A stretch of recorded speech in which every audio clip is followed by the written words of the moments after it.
Bienvenue dans votre journal Afrique, voici les titres.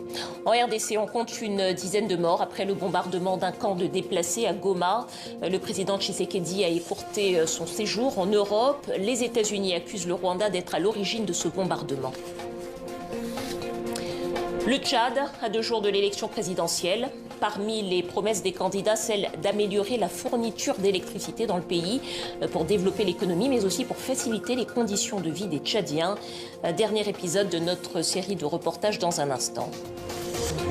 Il est un des nombreux peintres béninois renommés sur la scène internationale. Ses œuvres célèbrent la puissance de l'histoire de l'Afrique, mais également la beauté de ses spiritualités. Plusieurs de ses tableaux et dessins sont actuellement présentés à la Galerie Valois à Paris. Exposition intitulée Le souffle du Bénin. Julien Saint-Zogan sera notre invité.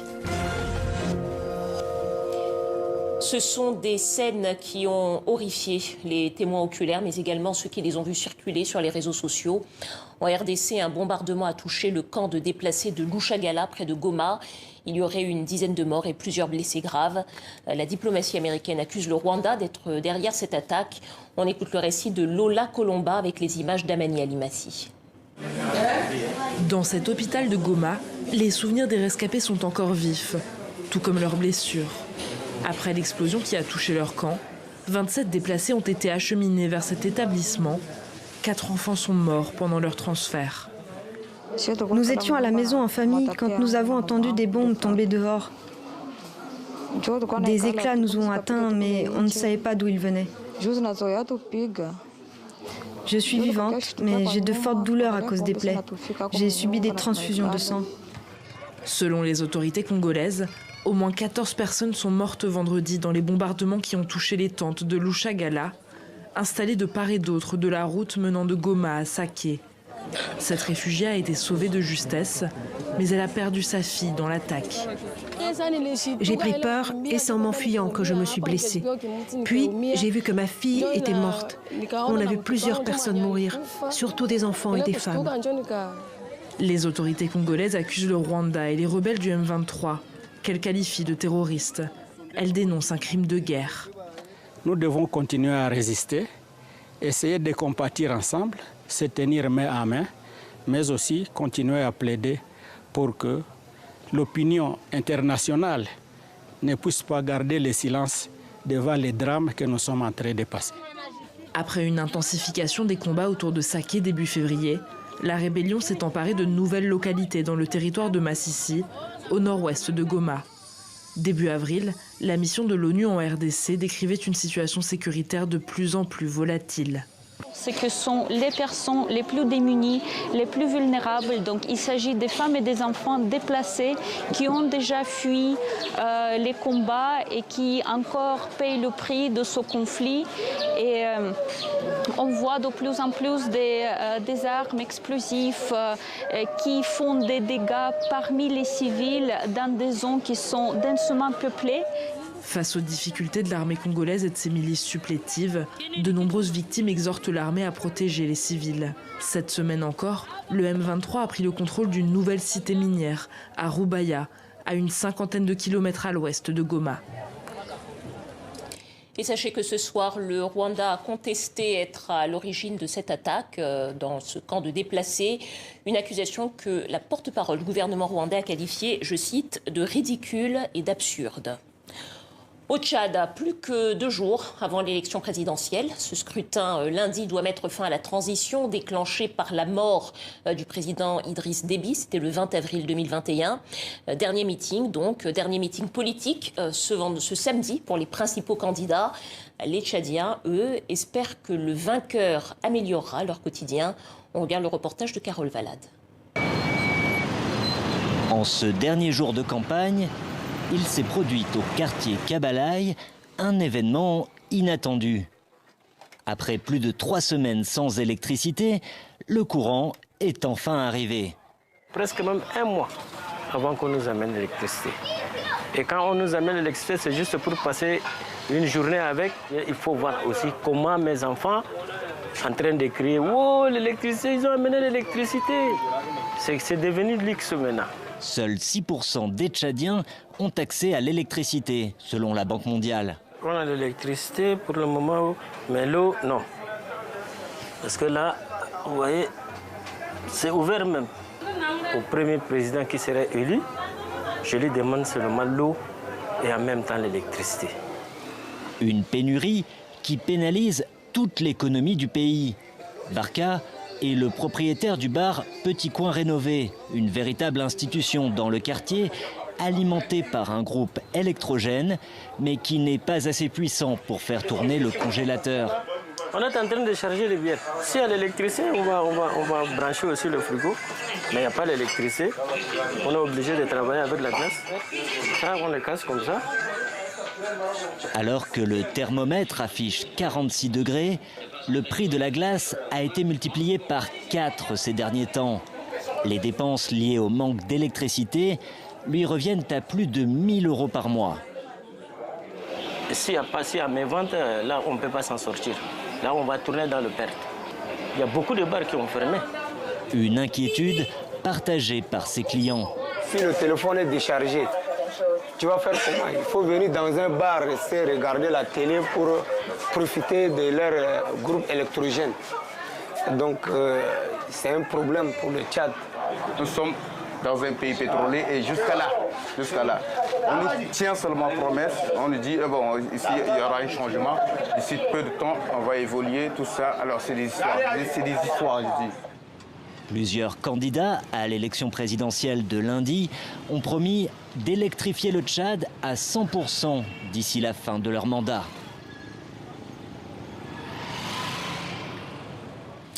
Et à 2 jours de ce scrutin présidentiel, eh bien, la question des Tchadiens non inscrits sur les listes électorales continue de beaucoup faire parler dans le pays.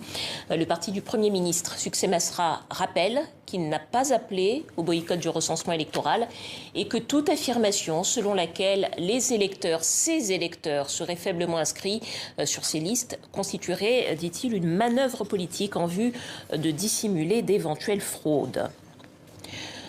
Total Energy devra peut-être bientôt rendre des comptes après l'attaque terroriste à Palma, au Mozambique, attaque de mars 2021. Une enquête préliminaire pour homicide involontaire et non-assistance à personne en danger a été ouverte en France. Elle a fait suite à une plainte déposée par des survivants et des proches des victimes de cette attaque. Les plaignants accusent Total Energy de négligence dans l'évaluation des risques sécuritaires. Au Mali, beaucoup de réactions après la suspension des activités des partis politiques. C'était début avril. Et quelques jours après l'ouverture de la phase nationale du dialogue intermalien, eh bien, la population reste circonspecte. On écoute le récit de Laure de Matos. Lundi s'ouvre à Bamako la phase nationale du dialogue intermalien pour la paix et la réconciliation. Un dialogue qu'avait initié le 31 décembre dans son discours à la nation le président de la transition. L'objectif affiché alors par le colonel Assimi Goïta, que toutes les Maliennes et tous les Maliens s'approprient le processus de paix. À 2 jours de cette échéance, alors que des discussions ont eu lieu au niveau des communes, des régions, des districts, des ambassades, des universités, les partis et associations à caractère politique n'auront pas leur mot à dire, puisque leurs activités sont suspendues depuis un peu plus de 3 semaines. Ce que certains regrettent. La classe politique est extrêmement importante aujourd'hui pour pouvoir trouver un climat apaisé et permettre aux uns et aux autres de discuter et parler. Alors si on suspend des partis politiques et les activités des associations à caractère politique, c'est comme si d'une manière on est en train d'exclure une partie de la population malienne à ne pas prendre part à ces dialogues-là.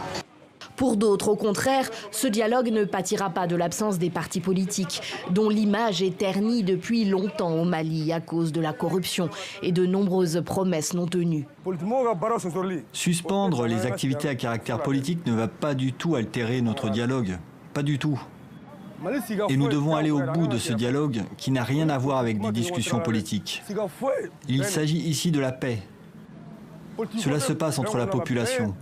Se retrouver, parler, mettre tout à plat afin de trouver nos solutions. La politique, c'est simplement une quête de pouvoir. Un avis que partage cet analyste politique, proche du pouvoir, et pourtant lui-même président d'un parti.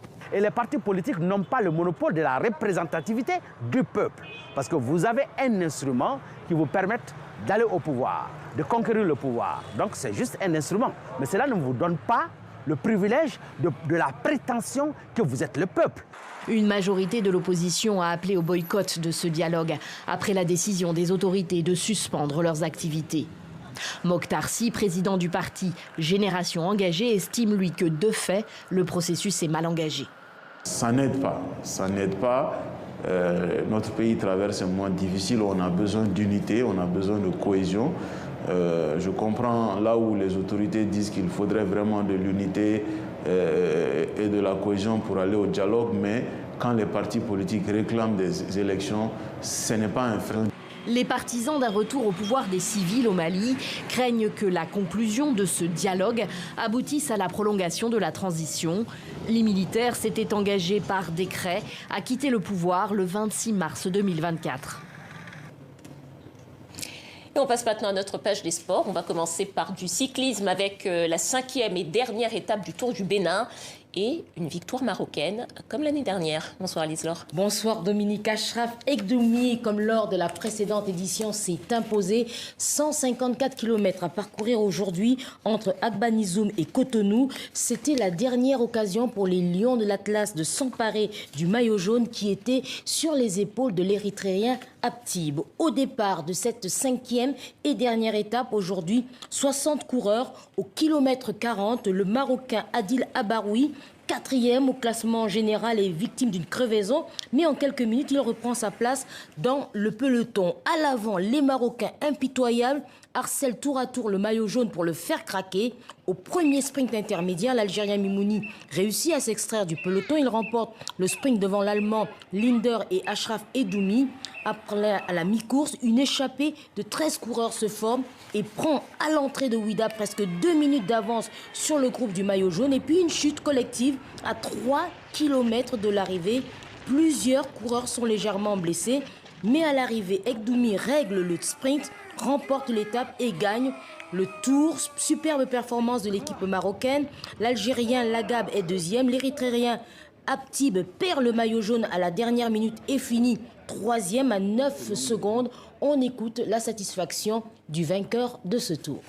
Le Tour, c'est pas facile. Et les premières étapes, il y a beaucoup de pentes. Et merci beaucoup de l'équipe parce qu'elle a bien lancé pour arriver. Merci beaucoup.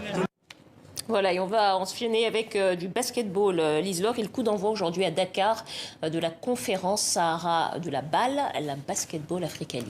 Oui, la conférence Sahara qui réunit 4 équipes qui s'affronteront jusqu'au 12 mai prochain. Au programme de ces éliminatoires, 12 rencontres qui se dérouleront à la Dakar Arena. Ouverture du tournoi donc cet après-midi entre l'US Monastir, vainqueur de la balle il y a 2 ans, et les Rwandais de l'APR. Une rencontre palpitante. À la mi-temps, les Tunisiens prennent le large avec 19 points d'avance, score 49-30. Mais dans le 3e quart-temps, les écarts se resserrent. Plus que 3 petits points d'avance pour l'US Monastir. Et c'est l'armée patriotique rwandaise qui, au buzzer, décroche la prolongation pour finalement s'imposer 89 à 84. La deuxième rencontre de la soirée oppose l'équipe locale, le champion du Sénégal, l'AS Douane, au Nigérian de River Hopper. La suite de la compétition. Demain, River Hopper s'affrontera l'APR et l'AS Douane croisera le fer avec les Tunisiens de l'US Monastir, contraints de battre les locaux s'ils veulent éviter une 2e défaite d'affilée. Et puis une information qui va ravir les fans de football avec cette victoire du Real de Madrid qui est sacré ce soir champion d'Espagne. Oui, le Real Madrid de Carlo Ancelotti s'est tout d'abord rapproché du titre ce soir en écrasant Cadix 3-0. C'est le tout nouveau lion de l'Atlas, Brahim Diaz, qui a ouvert le compteur des Madrilènes en inscrivant à la 51e minute le premier but de la victoire. Mais la victoire 4-2 de Gérone face à Barcelone, principal rival de la Maison Blanche, permet mathématiquement au Real de rester en tête de la Liga à 4 journées de la fin du championnat. 36e titre de champion d'Espagne remporté ce soir par Brahim Diaz et les madrilène. Et puis en France, en Ligue 1, à noter dans la course au maintien, la victoire du Havre aujourd'hui 3-1 face à Strasbourg avec un nouveau but du capitaine des Black Stars, André Ayew. Merci beaucoup, Lise-Laure. Et donc, on dit bien le Real Madrid et pas le Real de Madrid. Mais moi, de toute façon, je supporte les Diables Rouges du Congo. Voilà, voilà qui est dit. C'est la fin de la première partie de votre Journal Afrique. Tout de suite, place au MAG.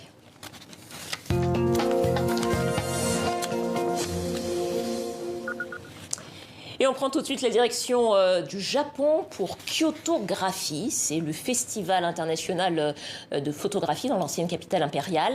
L'invité d'honneur pour cette 12e édition, eh bien, c'est le chorégraphe et photographe marocain Yassine Alaoui Ismaili. Il présente l'exposition intitulée Casablanca, pas le film. Philippe Dova, Miki Uehara et Miyo Hirata l'ont rencontré. Reportage. Pour cette 12e édition de Kyotographie, Kyoto, l'ancienne capitale impériale nippone, ouvre les portes de ses lieux les plus secrets à 12 expositions d'artistes japonais et internationaux. Co-fondatrice du festival avec son mari japonais, cette Française a passé une partie de son enfance, puis débuté sa carrière de photographe et auteur au Mali. Elle s'installe à Kyoto dans les années 2000 et n'a de cesse depuis de créer des ponts artistiques entre l'Afrique et le pays du soleil levant, en y invitant chaque année un photographe africain en résidence. Après avoir présenté plutôt des artistes d'Afrique de l'Ouest, on a vraiment eu à cœur de montrer l'Afrique du Nord un petit peu plus cette année en invitant Yorias. Pendant sa résidence, le photographe breakdancer va arpenter les allées du marché d'Emashi Masuyama pour y créer et exposer Kif Kif Kyoto. Kif Kif au Maroc, c'est same. J'ai essayé de connecter le Maroc avec le Japon par les photos. Je marche dans les marchés de Japon, c'est comme je marche dans les souks. On a fait cette expo qui montre une photo Maroc et une photo Japon qui ont un lien avec un grand tirage. Dans les rues de Guillon, le quartier historique des maisons de geisha de Kyoto, Yorias va entraîner le public dans sa création photographique dansante instantanée et le guider dans son exposition Casablanca, pas le film. C'est le vrai Casablanca, comment je le vois, comment je le grandis et comment je le marche aussi. Dès le quartier populaire jusqu'à les quartiers bourgeois. Un Casablanca vivant grâce à une scénographie interactive sur mesure. Les murs, ils sont comme les murs qui dansent. Le public commence à danser sans le savoir. Si je veux cette espèce de mouvement dans le public, en fait. Des photos qui dansent et des festivaliers conquis par le concept. En général, je n'ai pas la chance d'aller voir des expositions. Et là, c'est très intéressant de découvrir cet artiste marocain. C'est assez surprenant comment les photos sont exposées. C'est très fort. Vraiment très fort. Des rencontres de peuples, de brassage et surtout cette dynamique, ça m'a vraiment beaucoup plu. Merci beaucoup. Casablanca, pas le film, à Kyotographie jusqu'au 12 mai. Il est un des nombreux peintres béninois renommés sur la scène internationale. Ses œuvres célèbrent la puissance de l'histoire de l'Afrique, mais également la beauté de ses spiritualités. Une exposition de ses œuvres intitulée « Le souffle du Bénin » est à voir jusqu'au 1er juin à la Galerie Valois à Paris. Julien Saint-Zogon, bonsoir. Bonsoir, madame. Soyez le bienvenu sur le plateau du Journal Afrique. Merci. Alors, je dis toujours, c'est très difficile de définir une œuvre, de définir une œuvre d'un artiste. Comment est-ce que vous raconteriez votre travail, l'œuvre et l'exposition que vous présentez? Alors, c'est un exercice que je n'aime pas du tout. C'est pour ça que je ne veux pas le faire moi et que je préfère vous le demander à vous. Vous avez raison. En général, lorsque je crée, j'aime bien, vous savez pourquoi? Parce que lorsque l'artiste il a travaillé, il s'est chiné à créer un univers dans sa technique. Vous savez, dans l'art contemporain, il y a plusieurs univers. Lorsqu'il a créé, eh bien, il aime bien que celui qui regarde, il traverse l'œuvre à sa façon. Et lorsqu'on me demande qu'est-ce que vous avez voulu créer, quel est le message, je dis mais traverser. Alors, j'ai essayé. Je vous propose justement, je vous prends en mots, et c'est précisément ce qu'on va faire. Vous allez voir et vous voyez derrière vous quelques images de vos œuvres. Vous pouvez les voir également dans le petit écran qui est en face de vous. Et je vous propose, moi je vais vous dire ce que je vois, et puis peut-être que vous allez pouvoir me dire... Ah bravo, si vous faites ça... Est-ce que ça vous va comme exercice? Alors c'est parfait. Alors là on voit deux femmes africaine, en boubou, vert, dans une sorte de forêt de lianes. Ah, c'est extraordinaire. Vous savez, ce tableau, c'est le pont de lianes. J'ai toujours pensé que sur le continent africain, chez moi, je suis béninois, je suis africain, j'ai toujours pensé qu'il y a eu un exercice permanent, quel que soit, depuis très longtemps, des générations très anciennes, nous avons toujours cherché à communiquer entre les peuples, quelles que soient les langues, quelle que soit la géographie, le territoire. Alors je me suis dit, c'est inouï, je vais créer donc une œuvre au niveau des ponts de lianes. Ils vont sillonner partout, quel que soit d'où on passe, on peut communiquer d'un côté ou de l'autre. Vous savez, les ponts de lianes, c'est quoi? Vous avez un grand fleuve. En Afrique, nous avons de grands fleuves. Et ils arrivent, vous savez, c'est une technique spéciale, à faire en sorte que ceux qui vivent d'un côté d'une rive puissent parler, communiquer, commercer avec ceux qui sont de l'autre côté. Parfois, ils ne sont même pas au niveau du langage de la population, de la même culture. Parfois, il y a des différences. Et ils arrivent à acheter un pont. Nous avons déjà une vieille tradition là-dessus.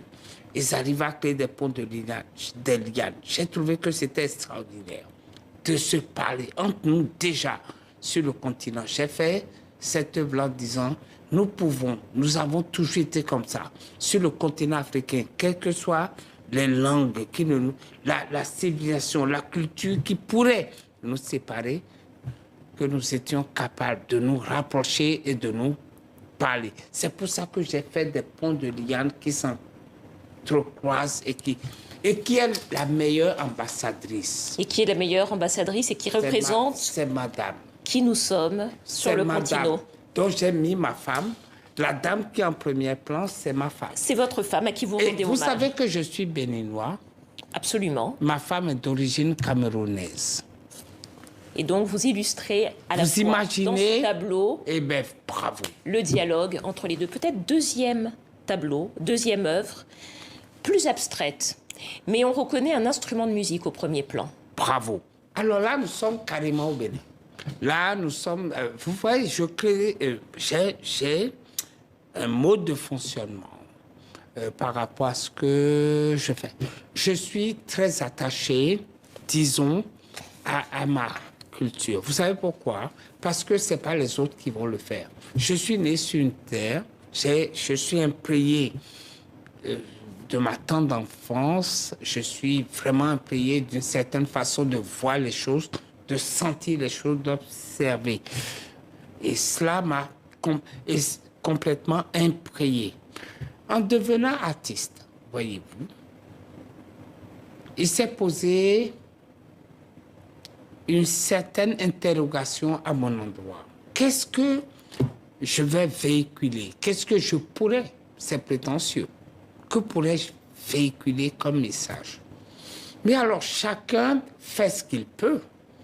Quand vous prenez l'Européen, le Japonais, l'aborigène, ils expriment leur environnement avec une certaine puissance. Voilà qu'ils réussissent tant bien que mal, mais ils réussissent plutôt bien. Moi, dans mon univers, c'est tout nouveau. Vous savez, l'art contemporain en Afrique, y compris au Bénin, c'est tout nouveau, c'est récent. Pourquoi? Parce que l'art contemporain épouse un marché, épouse un environnement, épouse certaines règles. Et nous arrivons tout doucement dans cet univers-là. Je fais partie de ces éléments-là qui créent aujourd'hui l'art contemporain. L'art contemporain dans lequel vous rendez hommage, on peut le dire comme ça sans doute, à la fois aux traditions africaines, c'est excellent, j'en arrivais. Voilà. Aux spiritualités africaines aussi, et pas seulement africaines d'ailleurs, parce que vous faites référence dans vos tableaux aussi à la Guyane, au vaudou haïtien, à la société secrète cubaine Abakwa. Les spiritualités africaines qui ont beaucoup été décriées et qui le sont encore. Et vous leur rendez hommage. Vous êtes bien renseigné à mon sujet. C'est pour vous dire que déjà, depuis le Bénin et depuis que je suis sur l'art contemporain, je bouge beaucoup. J'ai cette opportunité, j'ai la chance. Et donc, lorsque Voilà, je vais revenir au point que vous venez de préciser. Lorsque je bouge, je mets un point d'honneur à aller là où il y a nos diasporas, c'est-à-dire ceux qui sont partis. Et on voit le bateau. Bravo. Ceux qui sont partis, qu'est-ce qu'ils ont gardé? Qu'est-ce que je peux retenir d'eux et qu'est-ce qu'ils peuvent retenir de moi? Et qu'est-ce qui nous relie? Qu'est-ce qui nous relie? Eh bien, j'ai passé mon temps à faire un exercice, toute prétention retenue, qui a été retenue par la route des esclaves du programme de l'UNESCO. Pourquoi? Parce que dans mes exercices, en voyageant en Guyane, à Cuba, à Haïti, en Martinique, au Brésil, j'ai essayé de regarder en tant qu'artiste et de me dire qu'est-ce que chez vous j'ai vu et qui nous rappelle ce que nous sommes, nous, merci. En Afrique. Merci beaucoup, Julien Saint-Zogan. Merci à vous. Je rappelle le titre de votre exposition, Le souffle du Bénin. C'est à voir jusqu'au 1er juin 2024 à la Galerie Valois à Paris. Et on espère que vous serez là pour nous en parler avec autant de talent que vous l'avez fait ce soir. Merci à vous. C'est la fin de ce journal. Merci de votre fidélité. Merci à vous. À demain. Merci.